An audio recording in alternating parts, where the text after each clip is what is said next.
William Morrow and Harper Audio present Almost Just Friends, a novel by Jill Shalvis, performed by Erin Mallon.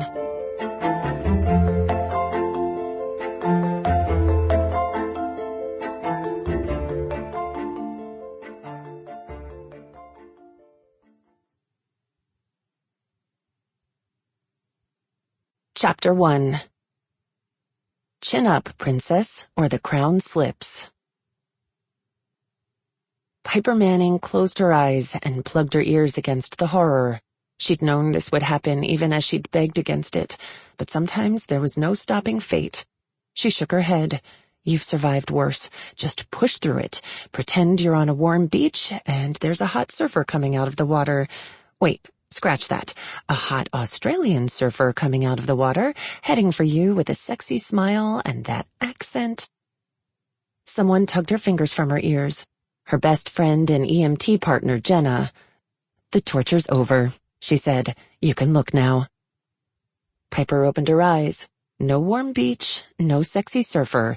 Nope, she was still at the Whiskey River Bar and Grill, surrounded by her co-workers and so-called friends, and way too many birthday streamers and balloons, all mocking her because someone had thought it'd be funny to do up her 30th in gloom and doom funeral black.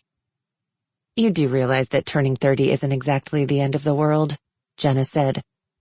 Maybe not, but there was a reason Piper hadn't wanted to celebrate. She'd just hit a milestone birthday without being at any sort of milestone. Or anywhere even close to a milestone, certainly nowhere near where she thought she'd be at this age. Hey, let's sing it again now that she's listening, someone called out. Ryland, no doubt, the hotshot firefighter, was always the group's instigator. And so everyone began singing again, laughing when Piper glared at them and tried hard not to crawl under the table. She'd rather have a root canal without meds than be the center of attention, and these asshats knew it.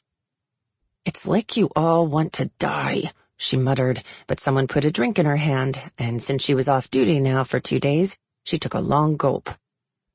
I was very clear, she said when the alcohol burn cleared her throat, eyeing the whole group, most of whom were also first responders, and worked with her at the station or hospital in one form or another. We weren't going to mention my birthday, much less sing to me about it, twice. Not a single one of them looked guilty. To Piper, Ryland said, and everyone raised a glass. For gathering and keeping all us misfits together and sane. To Piper! Everyone cheered, then thankfully conversation started up all around her so that she was finally no longer the center of attention. Everyone was well versed in her ways, which meant they got that while she was touched that they cared, she didn't want any more attention. Easily accepting that, they were happy to enjoy the night and leave her alone. So, did that hurt? Jenna asked, amused. What? Being loved? In tune to the sounds of the bar around them, someone singing off-key to Sweet Home Alabama, rambunctious laughter from a nearby table, the clink of pool balls. Piper rolled her eyes. You know one day those eyeballs are going to fall right out of your head, right? Ignoring this, Piper went back to what she'd been doing before being so rudely interrupted by all the love, making a list.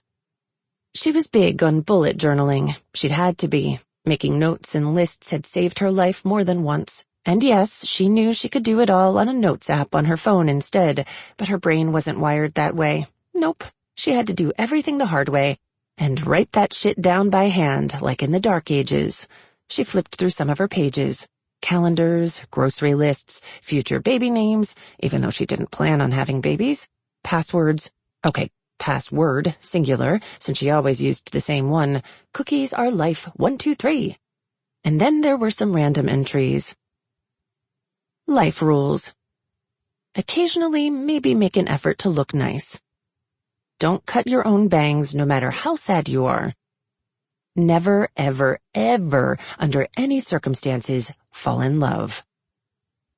She also had a bucket list of wishes. Oh, and a secret bucket list of wishes. Yeah, she clearly needed help, or a little pill. New journal? Jenna asked. Maybe. Sample complete. Ready to continue?